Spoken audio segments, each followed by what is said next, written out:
I kind of like the Final Destinations.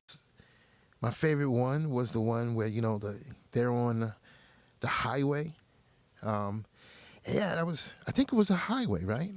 They're in back of this truck that's carrying wood, and the chef kiss of Final Destination. And what I like about it, I'm a fan of these movies. They're just popcorn movies. It's nothing to be serious about. You're gonna get the bad acting. You're gonna get the over dramatic storytelling. Uh, but the deaths in the movies of the Final Destination, it's like the same thing with Saw. You know the trap is coming for Saul, and you're wondering how are they going to get out of the trap. So with that Final Destination, it's like how are they going to get away from death? The mystery of how death is going to set everything up, from a girl in a tanning booth, from a guy in a swimming pool. Oh, that was pretty bad too. Yeah, these are gruesome deaths. It's all because someone survived a death, and death gets mad. The Grim Reaper is pissed off because you survived, so he's gonna get you back. And this movie deals with the bloodlines of the families who survived these deaths, and it goes after the family. See, because the family weren't supposed to exist if you really look at it, because you were supposed to die, and now you're having family and death. The Grim Reaper is like, what are you doing? Now you're going to show off by having children. So I got to kill all of you. I got to kill all of you. So that's what the Bloodlines is about. The lead actress, she keeps having these reoccurrent dreams about her family. And I don't want to spoil anything, but it eventually, her dreams get answered by her grandmother, who is a part of the bloodline theme of surviving this tragedy. And from then on is how we can protect the family from this curse. And that story was intriguing to me. I like that part. I kept watching for, who was going to go next according to the family tree. And it was interesting because, you find out some things in that family tree that are secrets, and it added to the story. And I'm like, oh, that was cool. I like the way they did that. But the one thing I didn't like about this movie is it dragged the death scenes. It took so long to get to the death scenes. And I know I sound crazy, but I'm a horror fan. Those are the things I want to see when I want to see a Final Destination.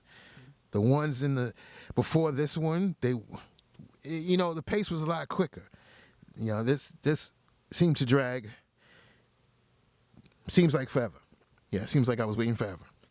And some of the deaths I was looking like, yeah, that was kind of gruesome, but that was CGI. I can tell that was CGI. I'm not afraid of watching gruesome CGI. Because it looks like, when you get a bad AI video and it looks kind of weird. Yeah, that's what the deaths look here. There was one death that looked super real. And I was like, oh, that must have been practical, because I didn't see any AI-generated weirdness in that one. So, yeah, they could have worked on that. And that made me think that, well, these movies were made in the 90s where they was doing more practical effects. And that's the thing that they lost. They lost the practicability. Is that even a word? Practicability? I don't think that's a word. I don't know. You know what I'm trying to say. So yeah, and that's my debate. Do movies need CGI? And I think that's what the '90s got above this movie. Practical way. It seems to be the better way. It looks better. The aesthetics is more pleasing. It's more realistic. Some bad acting in this movie as well.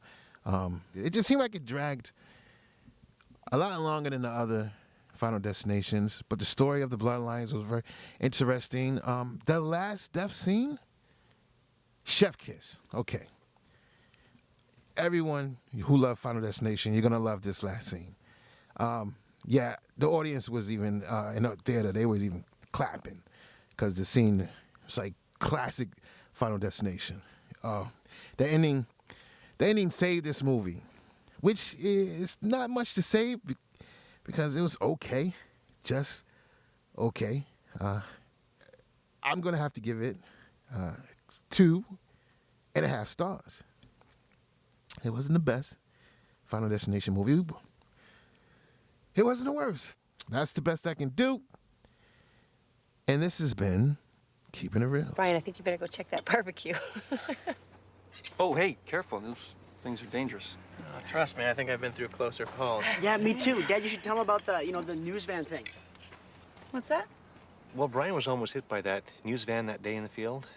And your friend Rory, he pulled him back at the last second. Saved his life. You never told me that, Peter. Boy, that was lucky.